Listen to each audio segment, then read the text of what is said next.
Bit about Saturday's game, and then look forward to this week's homecoming game against Purdue. First of all, just want to congratulate both Cooper DeJean and Nick Jackson for their awards, Big Ten Special Teams Player of the Week and Co-Defensive Player. So happy for both those guys. Have done a great job, and just good to see their efforts recognized. And then, obviously it was good to get a win, Big Ten win, in a great atmosphere on Saturday night. So appreciate the fan involvement. Especially in the fourth quarter. It was really pretty electric in there, and happy about that. Every win's a good win, and certainly you get a Big Ten win, hard fought. Just obviously good.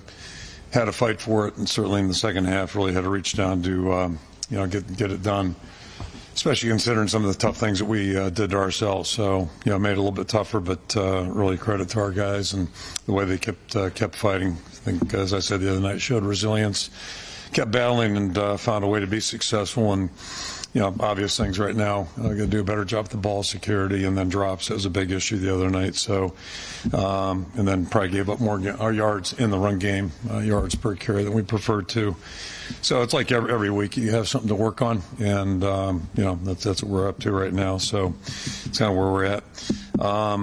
And then regarding Cade's injury, it is not good, not positive. I was suspicious of that the other night. He's got an ACL injury, so it's going to have to be repaired, and he'll be out for the season. Stay with the team, be supportive, and continue to be a part of our team. But it's just a really tough break, and a really tough break considering the last 2 years for him. He's had more than his share of obstacles and challenges from a health standpoint. You just your heart goes out to guys when they're fighting hard to have a chance to go out and compete and don't have that opportunity due to health challenges. But good news is he should be fine once the recovery's over. And again, just a tough deal for him. So moving forward to Saturday, obviously got a good opponent coming in here with Purdue.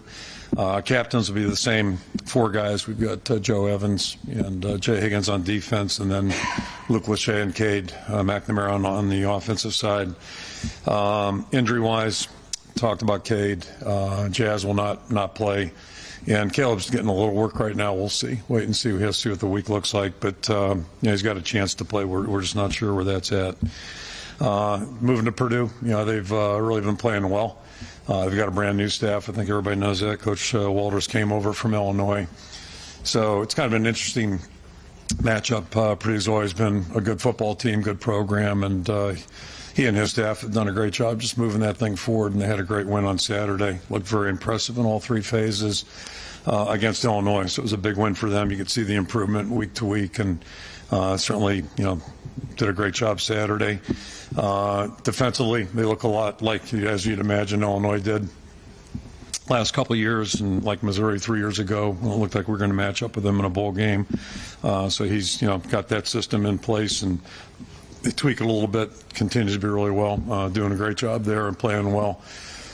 Spread offense, got a new quarterback. He's done a nice job really, operating that offense. It's a tempo offense, and they run the ball and throw the ball really well, and the quarterback's a run threat. So you've got to do a good job there, and they're sound on special teams. So, it's going to be a tough preparation for us. We're working hard on that right now, and certainly expect it to be a really challenging game, like all of our conference games will be on Saturday.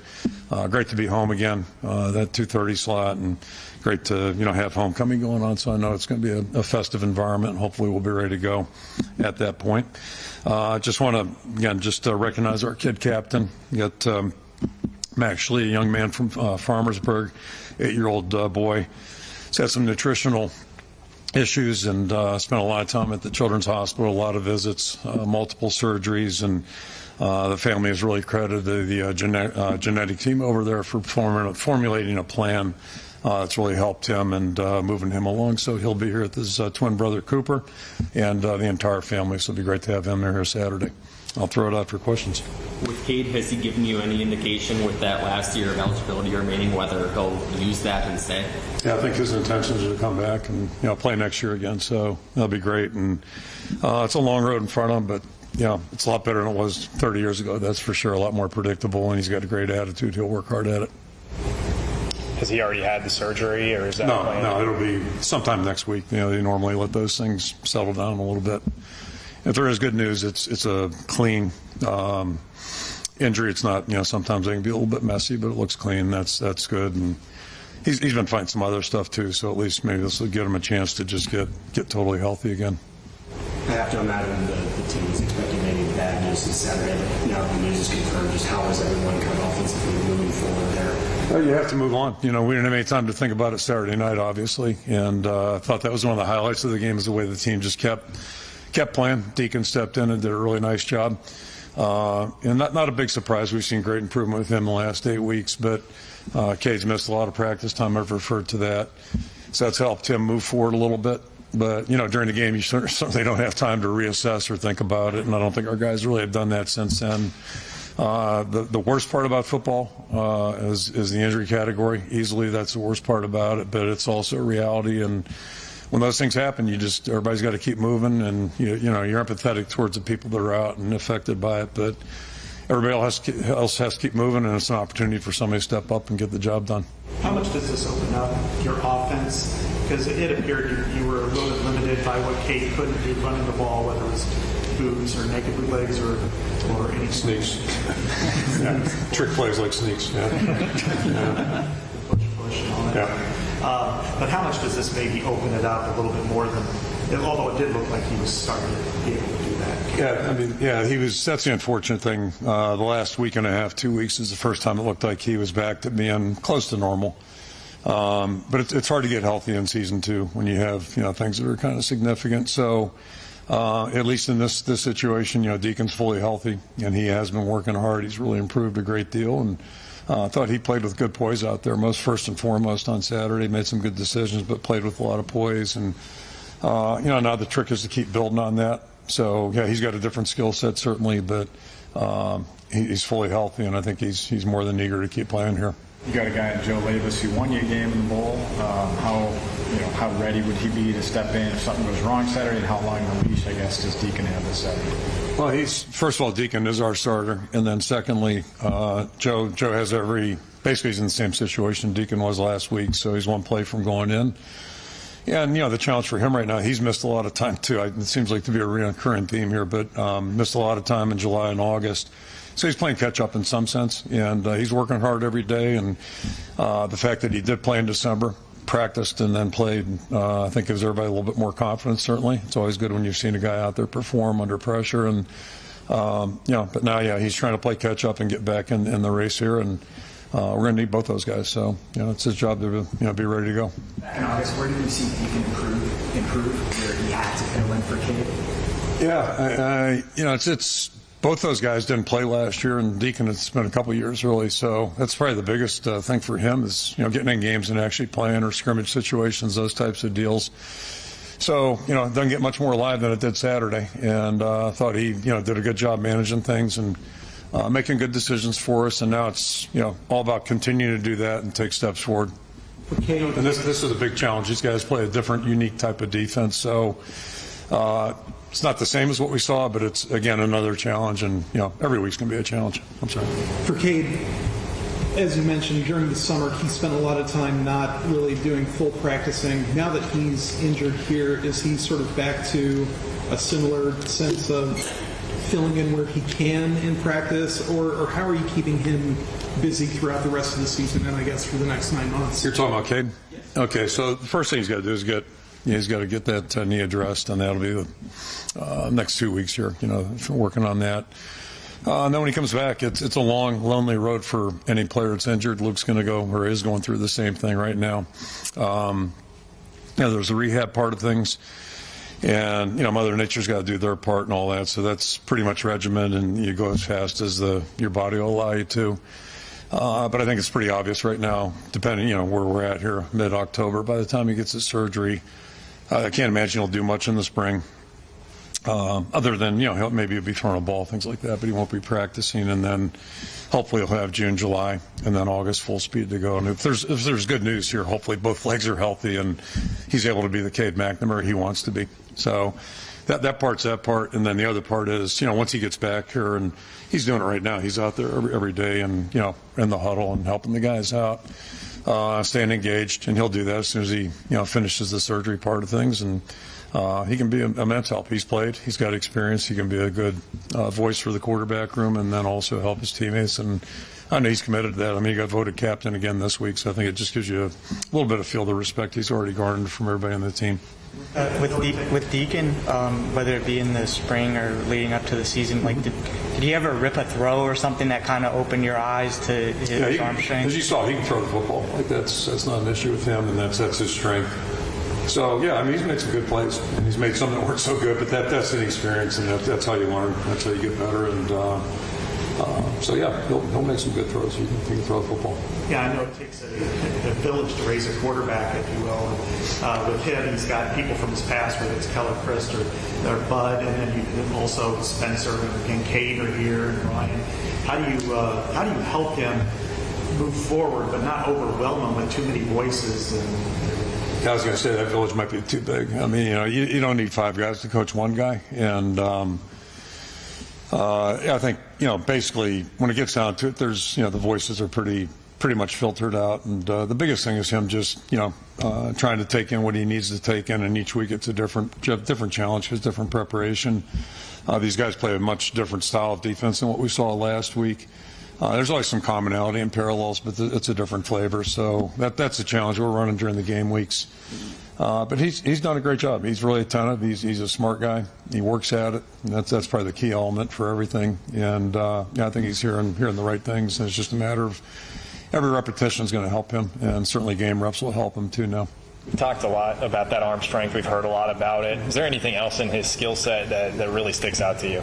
Yeah, we don't tackle our quarterbacks in practice, but I'm guessing he'll probably be a challenge to tackle. It's going to take more than just sticking your hand up there. So at least that's probably a good thing. And just the mental part of things. He's really, I think he's a lot more comfortable, just with every part of this thing, even calling plays, which sounds pretty simple, but a lot of people do them off cards and things like that. So it's a little different repertoire for him. How much does there have been many quarterbacks that you've recruited that have a water polo background? No, yeah, that's a fair one. Zusevic was a volleyball player, which I think was a first too. So two areas of uniqueness for anybody. How much does his mobility help the offense and what you guys want to do?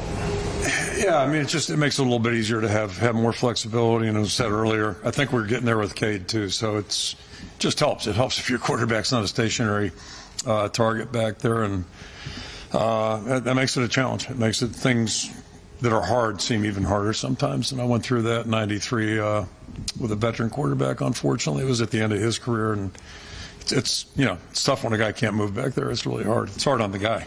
It's hard on everybody. It's hard on the guy. Kirk, the first thing everyone said about Cade was he's a great leader. Do you feel Deacon is stepping into that role? How do you feel the guys are responding to it? Yeah, totally different personality. Totally different personality. But I recognized him in the locker room afterwards for next man in, stepping in, doing a great job, and just keeping us moving forward. And the players were just really responsive. He's very popular with the players, and again, night and day difference in terms of personality, and that's one of the beautiful things about this sport. So yeah, he'll do just fine. The guys want to play for him, they respect him, and they're all pulling for him. When you look at Purdue, they look different than Illinois did last year, but they're very, very aggressive. 17 sacks. They seem to be a 5-man line, even though they're like a 3-3-5 officially or 3-4. No, you're right. The first time they're 5-man line. Yeah. And the way they come, very, very aggressive. What kind of challenges and pressure does that put on your offensive line? It's kind of had its growing pains. Yeah, no, it puts pressure on everybody. They've been very successful. Again, talking about Coach Walters going back to Missouri. We got our first really good look at things that year, 2020, and the last 2 years at Illinois, and it's the same defense basically, but yeah, they're always tweaking, innovating, doing some things, and sometimes it'll be those 5 guys rushing, other times it'll be 3. So they mix it up. They do various coverages. So there's a lot of moving parts, and it's a challenge for everybody really, to move the ball. We're gonna have to really be clear on what we're doing, and then they force you basically to block every guy up there for the 5-man rush basically. So it's 5 guys blocking 5, and either they're moving a couple guys, working them in combination to get somebody open, or just one-on-one blocking. So it's a challenge every play. It's like however many plays, 60 plays of just you got the guy, this guy and that guy, and they kind of do the same thing in the back end a lot too. What's the status of Nick DeJean and Connor Colby this week, and maybe Bo Stevens all kind of next? Yeah, Bo's back in there. The other two guys are a little bit dinged up right now. We'll see how it goes, but take it day by day here, and hopefully all of them are ready. What's missing in the run game, do you feel like, as a line coach? Yeah, I mean, it's a complex equation. Offense is more complex than just saying this, and this. But the fourth quarter the other day, at least we looked like we were back kind of going to the way we need to go. And, a lot of variables involved. It's certainly going to help us. This is a tough team to run the football against because of their front and the way they're designed.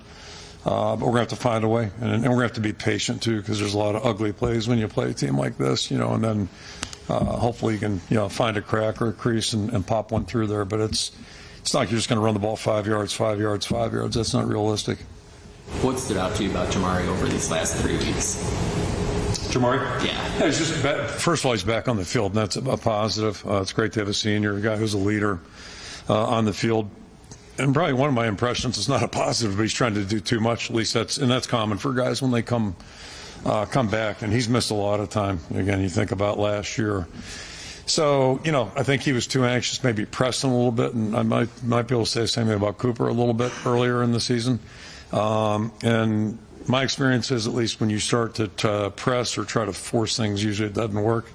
You just got to play the game, and then eventually plays will come to you, or they won't. But most important thing is take care of your spot, your position, do it as best you can. You guys have obviously dealt with a lot of injuries on the offensive side of the ball. Kind of a two-part question. Do you feel like you have enough firepower to kind of get back on the right track, and if so, why?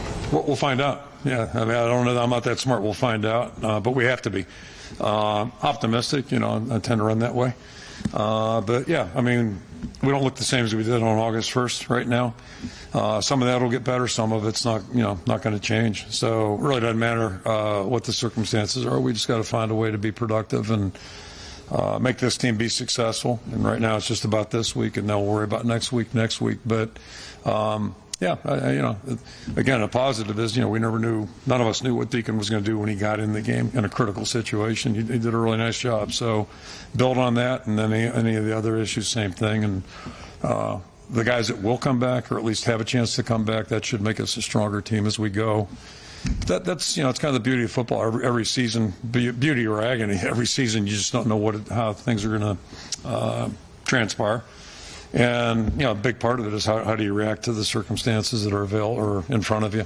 What are you going to do? And so that's I think the best thing that happened Saturday night. We found a way to win the game, and now we got to turn the page and try to do it again this week.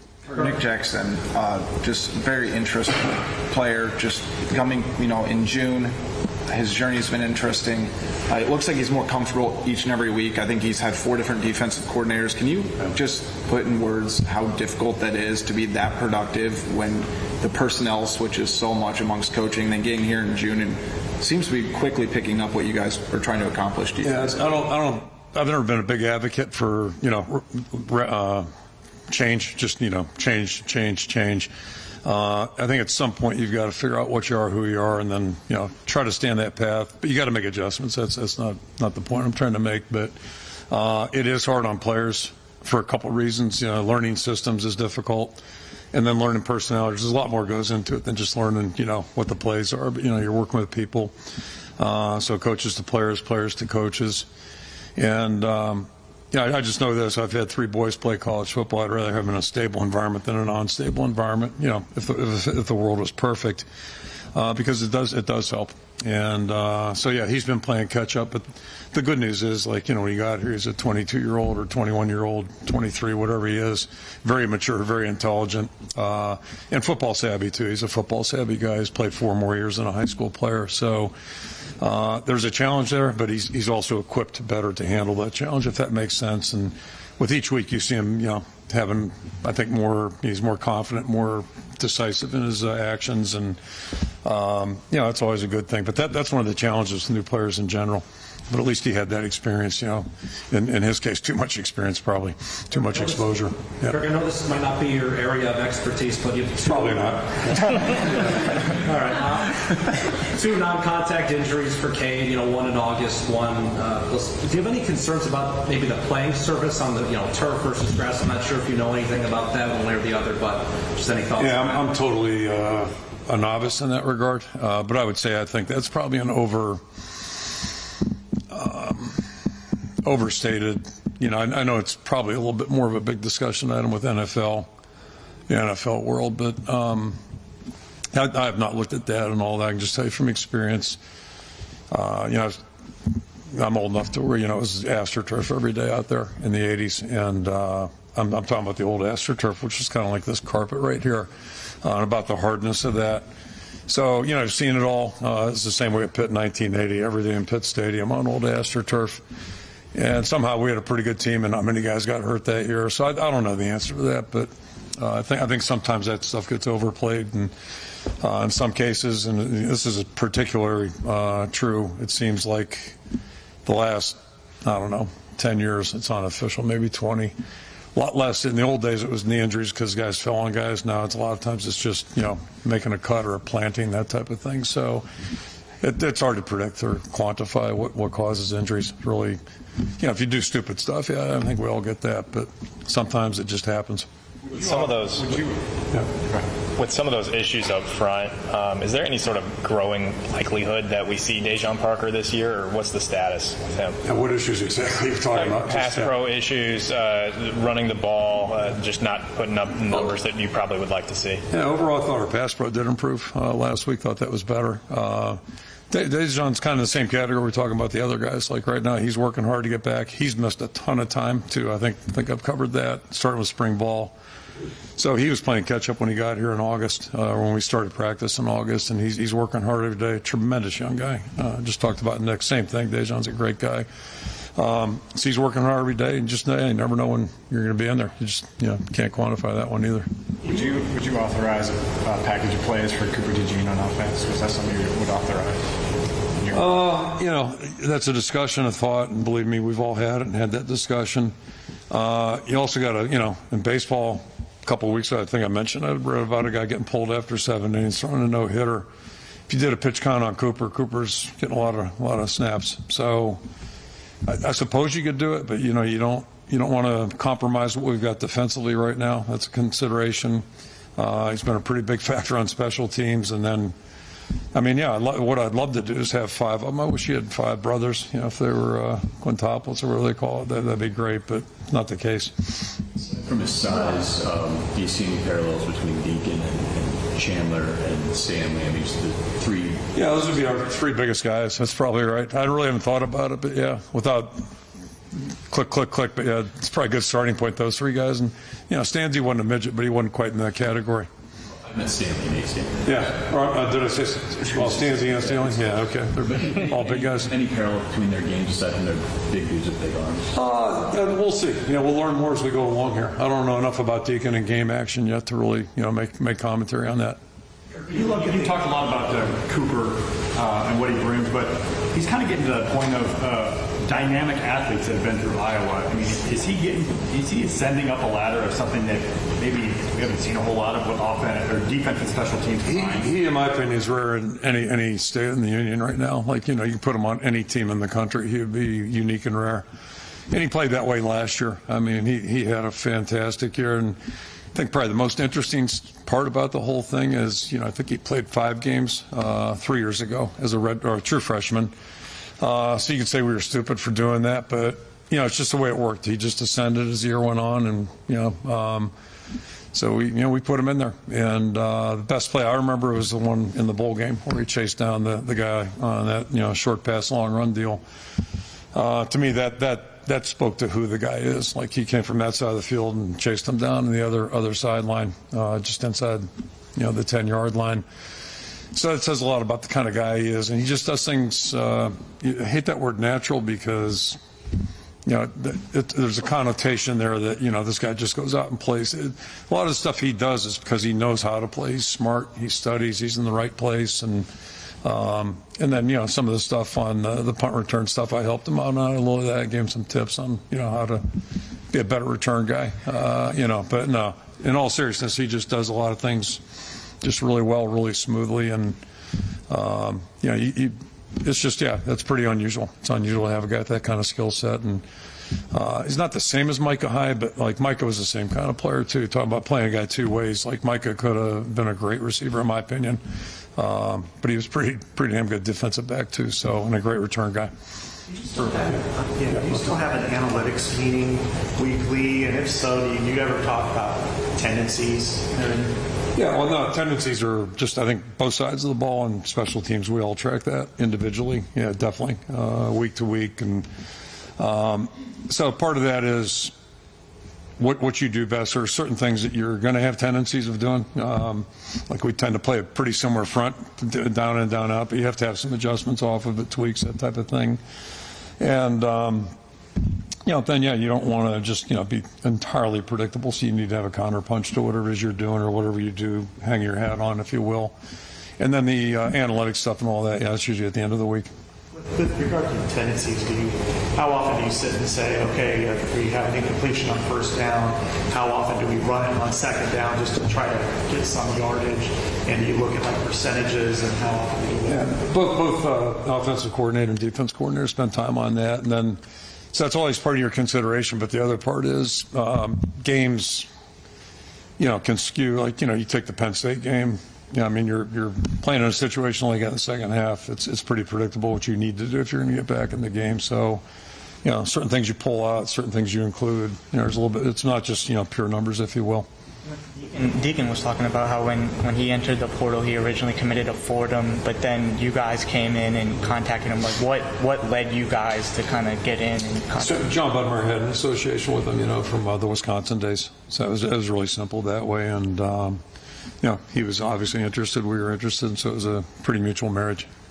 With Deacon, how much of an improvement do you think is feasible from kind of first week with substantial snaps to second week? Now, I hope there's improvement week to week to week to week. But part of growth sometimes is going backwards as well. I think everybody needs to be realistic on that. But our hopes and expectations are he'll go out and play better this week than he did Saturday. Should be smarter. He's a little bit more experienced, but it's going to be week to week, just like any player. But he's got a great attitude. He works hard and he's practicing well. So that's all you can ask anybody to do. Kirk, as good as Cooper is on defense, could it ever reach a point where he could help you more on offense than defense? Well, then, you got to factor in how's that going to impact our defense. And I think we saw that.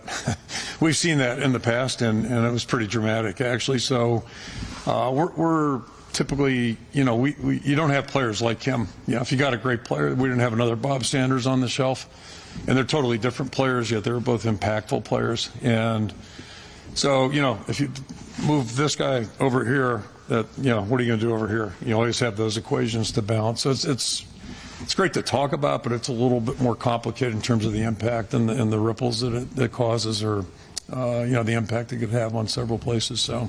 That's the deal. That's about Tyrone Tracy. I think if I recall, maybe his freshman year, you put him in running back. And was it Tom Moore who said, practice field? Yeah. He made a cut, and I remember looking, my eyes caught Tom's, and Tom was standing eye shot of me, and both of us were thinking the same thing. So it was just, you got a good memory. That's a good one. Yeah. I had the same thought watching him on film here. He's doing a really nice job, playing very well. So, anyway, okay, thank you. Thanks, Kirk.